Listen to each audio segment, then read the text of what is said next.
All right, well, this is Rob Myers, University of Missouri. So we're going to do the economics team next, and we're going to tag team this. So I'll start off with just the first few slides, and then Rod has a few to present.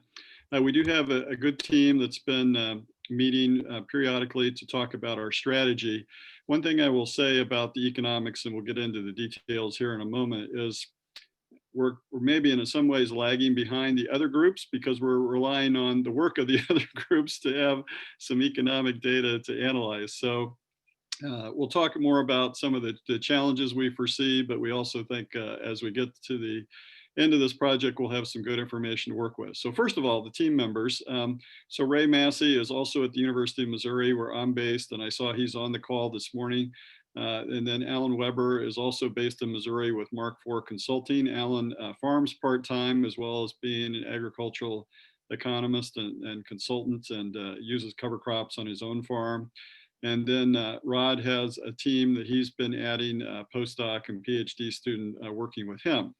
So while we're the core of the team, we are getting input from other members of the social science team and of course other people within the project. So I don't want to indicate that it's just simply the small group thinking about economics, because the bottom line, of course, for farmers is, can they make this work financially for them as they consider adopting cover crops into their system?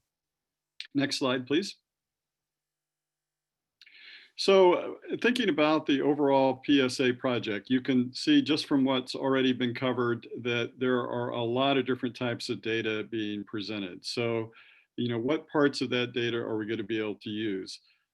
We've got things that are being generated within the PSA project. There are also other sources of data that we're going to do some further analysis with. So one of those other sources of data is the National SARE CTIC cover crop surveys of farmers, where there are 6 years of that survey that have been conducted, and that's been managed through my office. So Rod and his team are taking a deeper dive into some of that data to help us understand what we can learn from that and better inform survey work that we'll be doing through the PSA project.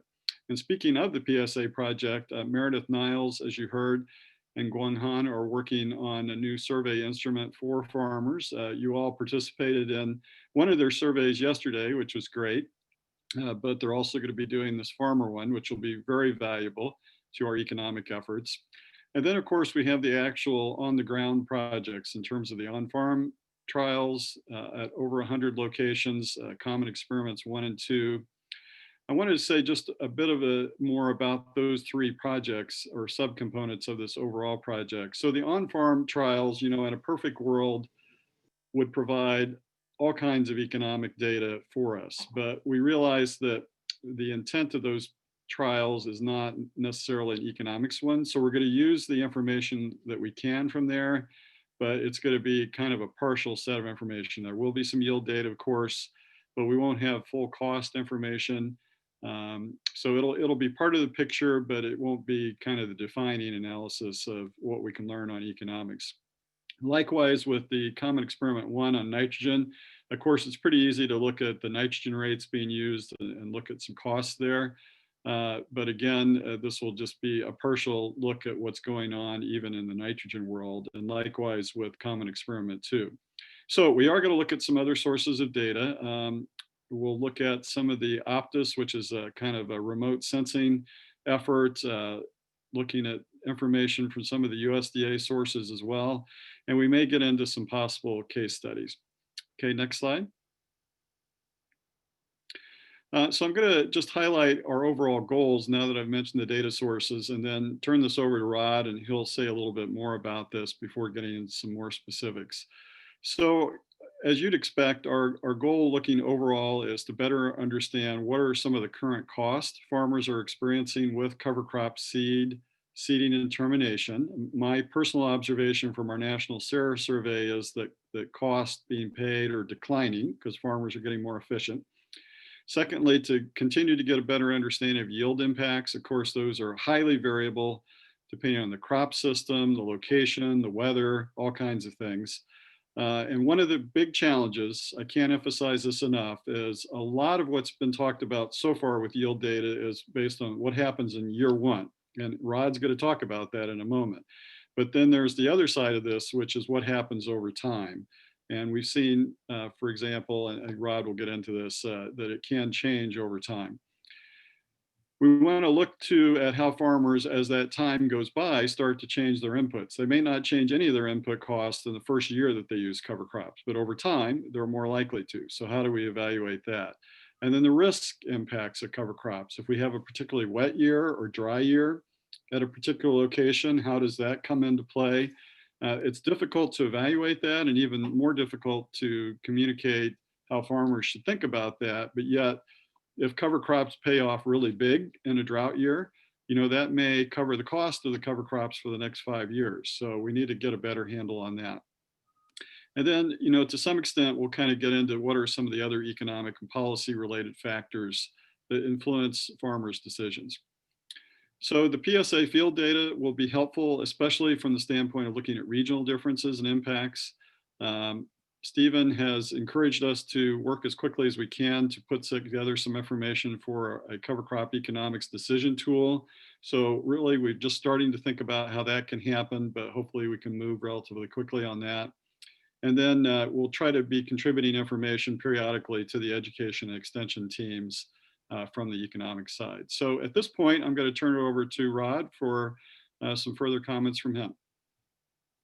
Right. Thanks, Rob. And good morning, everyone. Thanks for attending again today. So Rob pretty much covered essentially what we're wanting to do just on the risk impacts as well. So we're hoping to sort of incorporate some of these crop insurance measures in further understanding the cover crop impacts on risk. So essentially, if cover crops reduces sort of indemnity payments over time, and that's sort of a good thing that needs to be documented and so forth. So, and then as Rob said, Stephen has encouraged us to look at the cover crop economic decisions tool, and I'll talk about that in a little bit.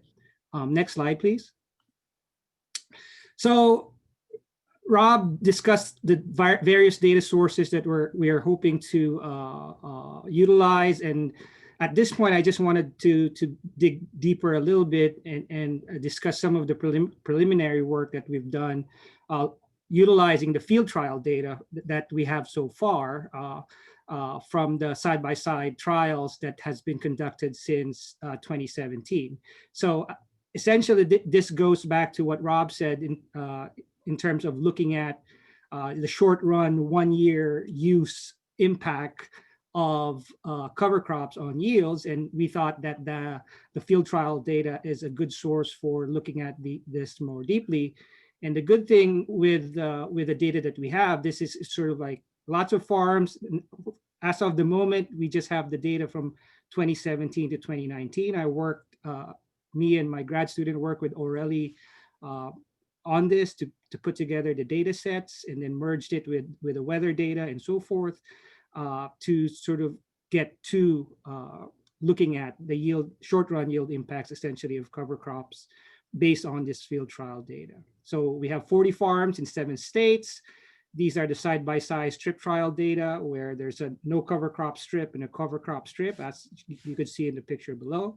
The total plot years was 329, and then we merged with the weather data that's available from PRISM, and we went on and did the data analysis. Next slide, please. So here's sort of the simple empirical model that we're looking at. So corn yield, that's a function of the different cover crop mixtures. We also looked at this using simple cover crop dummies and sort of individual families as well. But what I'm showing here is sort of the mixture, the cover crop mixture model. So we have several mixtures, several dummy variables for grasses, broadleaves, legumes, and others, and combination of these. And we included control variables, the X vector here with the weather, soil texture, whether or not chemical herbicides were used, planting method, the previous cash crops, those kinds of things. And sort of we played around as well in terms of what the different combinations of these control variables to include for this model. And then the picture over here just shows a sort of a frequency distribution for the field trial data from 2017 to 2019. So most folks in the trial use sort of grasses only for their cover crop treatment. Next slide, please. So essentially, we run sort of regressions on this, and we included fixed effects, farm fixed effects on that, so that we could to control for the different sort of farm management sort of variables that are time invariant over time, I guess.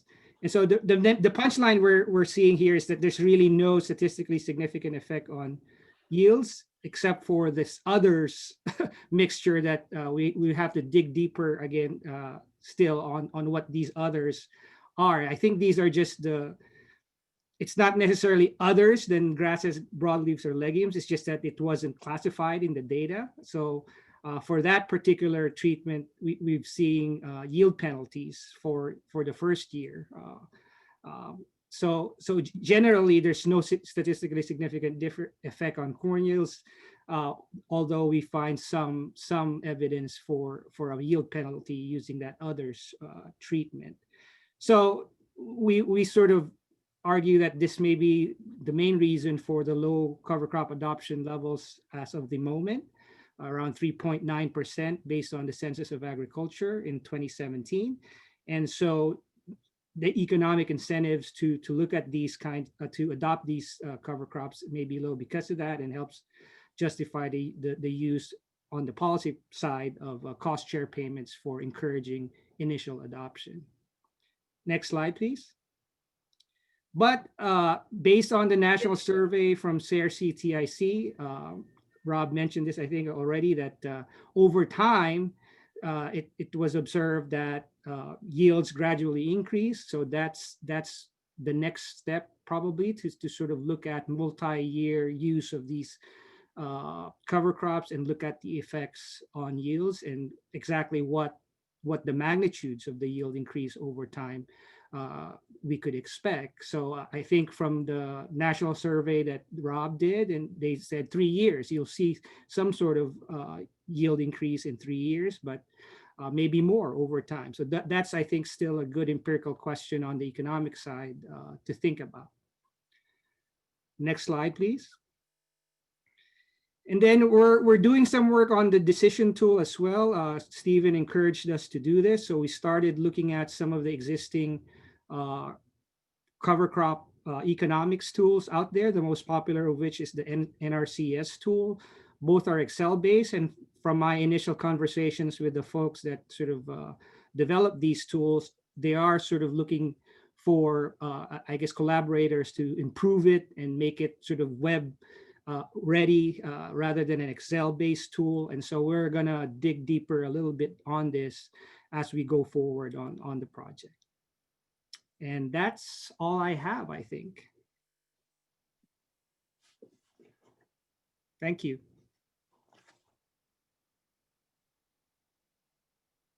All right. That was great, Rod. Oh, sorry. Go ahead, sir. Yeah, I was just going to say we're about to open it up for a Q&A for everybody.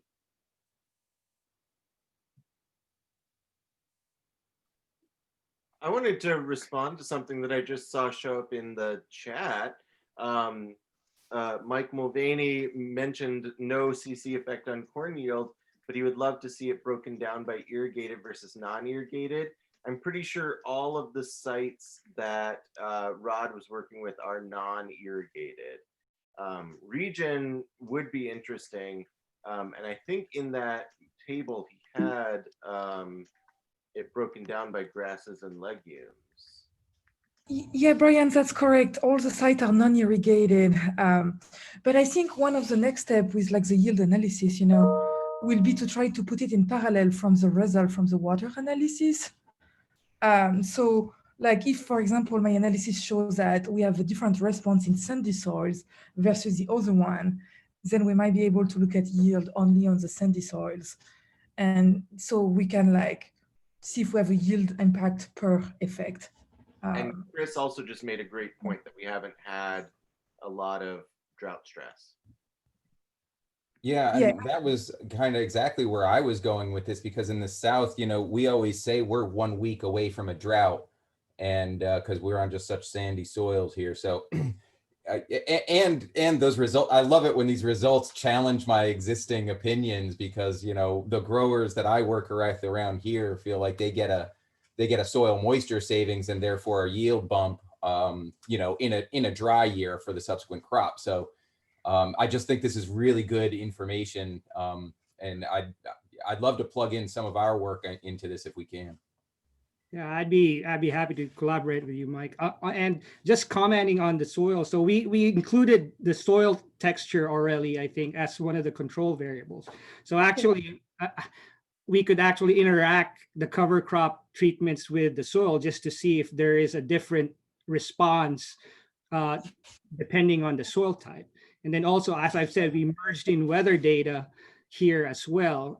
But the only concern with sort of interacting, adding more parameters is the number of observations. We have 329. I mean, adding more parameters to estimate would be demanding too much, I think, on a 329 observation data set. But of course, we're still waiting for next year.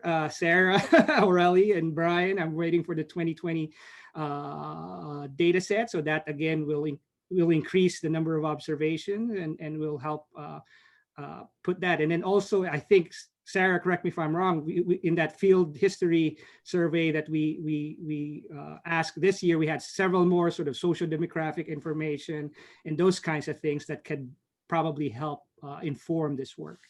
Yes, absolutely. He started this using some of our water cap data, but now that we have plugged into this more PSA network, we're able to ask all these more economic questions, and we'll get that result as soon as yield finishes this year. I think we're still ginning cotton and threshing soybeans. Yeah. And it's also important to kind of note that, like, we've been a little bit more of a narrow climate and soil response surface, right? Like we as we go more, eastern half of the US in this on-farm network, it will really broaden the amount of climate and soil regimes that are in this analysis. So just for folks to be aware of that this first set of analysis was kind of more mid-Atlantic, southeastern US, and not southeastern US when people are in Florida. But anyway. Well, one thing I was going to say about the challenge of these one-year observations, and the economics team has discussed this at length, is, as you all know, there's just so many things that come into play, and specifically for the on-farm trials, as they're going to be handled going forward, where we're looking at fields in many cases that have already had some cover crops on them for a few years, and then we're not cover cropping for a year. It's a little difficult to tease out, well, how much benefit did that soil already get from a few years of cover cropping? Is there sort of a legacy effect from those prior years of cover cropping that is masking the fact that we've got a patch with no cover crop versus the area that has continued to get cover cropping?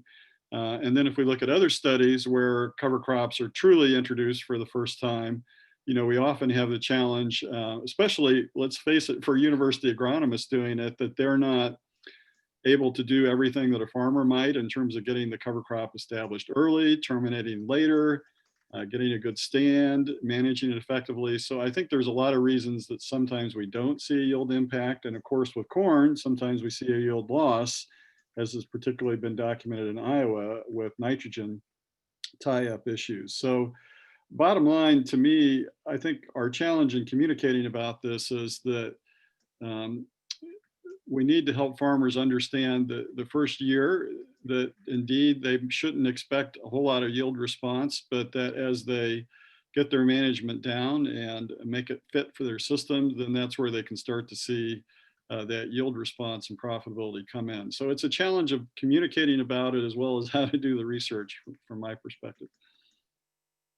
Also, one thing I think we need to consider is about including, like the quantity and the quality of cover crops is one of the factors, rather than just categorizing based upon the cover crop types, especially like grasses, because across the sites we have in the project, we had grass sites with a very low biomass, which is maybe like 200 kg per hectare, all the way down to almost like 10,000 kg per hectare. So you have a range of biomass which might confound some of the results. You maybe probably see some magnitude or certain values of threshold values of biomass, or you might see that, like a bump in yield or versus, that critical level of quantity or the quality,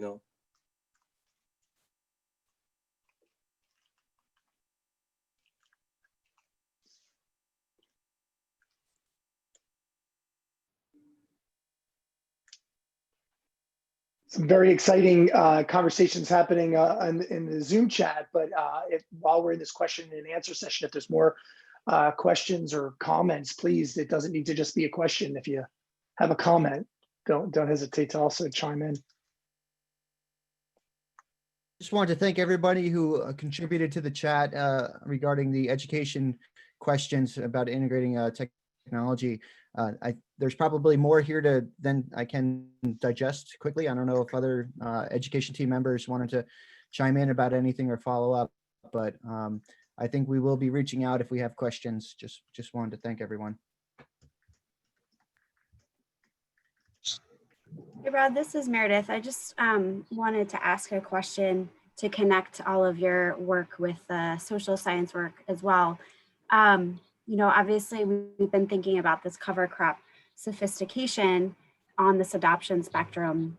And what you're starting to show is that with some potential sophistication or additional years, you might get these yield benefits. And I was curious, based on the conversation that just happened about 5 minutes ago, if we have this larger sample potentially from farmers, do you think that those results could get more fine grains? Like, could we look at that yield benefit in different ways, overlapped with maybe some of these other sophistication practices that we're thinking about as well, that we might get additional data on in the farmer survey? Yeah, so this goes back to, I guess, getting that information of multi-year use that Rob has been pointing out, and that's kind of that's the data that's been lacking. I think that, and so I think we have a question in our survey, right, that we say, okay, how many years have you used it prior to that? And so we could actually sort of generate variables saying, okay, 1 year, 2 year, 3 year, 4 years of cover crop use. And then Rajram's point about the quality of the cover crops also goes back to this idea of sophistication. But again, I don't think we have that level grain of detail for that survey that we're sending out. But for at least for the 1 year versus 2 years versus 3 years versus 4 years or 5 years or more, I think we have that question in the survey. And we could generate sort of variables, sort of, I guess, a cover crop, number of years cover crop variables to sort of relate with, say, the 2020 cash crop yield. And that could give us some idea if farmers that are sophisticated in the sense of multi-year use have seen at least sort of a yield bumps and so forth. So that's how I was sort of thinking about it in terms of sophistication. And again, depending on the data that we have, we could sort of integrate some of the sophistication somewhere there and relate it with sort of yield benefits. I mean, I think Go ahead. I was just going to say, I think it'd be really interesting for us to also bring in some other potential practices that farmers might be using as they're working with cover crops or other practices associated with cover crop use, to also see how like that sort of sophistication of adoption may or may not also lead to yield benefits. Mm-hmm. I think partially because the idea that the simple number of years that you're doing it is a index of sophistication, I think that's, that's an assumption that is, it's pretty broad brushstrokes. So I think that point of like, we have to figure out what sophistication means. Yeah, we're not there yet, but I think that's going to make a difference. Or I think that's more likely to make a difference than just years of cover cropping. And again, what are those suites of behaviors, suites of practices that come together? Well, and Meredith, to your point about as we get more data, being able to look at it more fine grained, I'm really glad we have Rod and Ray Massey involved because they both have a lot of knowledge and understanding of crop insurance. And I keep coming back to with cover crops, we're not quite at the point where farmers look at cover crops as a risk tool, at least those that are just starting with them. Now, yes, people have been using them for a while, we'll cite that, but I just look at things like fungicides on soybeans. It's become a routine practice in the Midwest to apply fungicides to soybeans when in most years they may pay no benefit whatsoever, but it's a risk reduction tool. Whereas with cover crops, it's almost the reverse. Farmers see them as adding risk, but I think those of us that work with them would say, yeah, they may in the first year, but over time, they're really a risk reduction tool. So I think that's our challenge. How do we gather the data to prove that? How do we communicate about that in a way that factors into farmers' decision-making? And hopefully, because we'll have so many sites, much more than we've ever had before with good data, that will help us better understand the risk variability associated with cover crops and crop management. Right, and of course, the policy implications of that are huge, especially with an administration that's now very interested in climate change and agriculture. So look forward to working with you on that.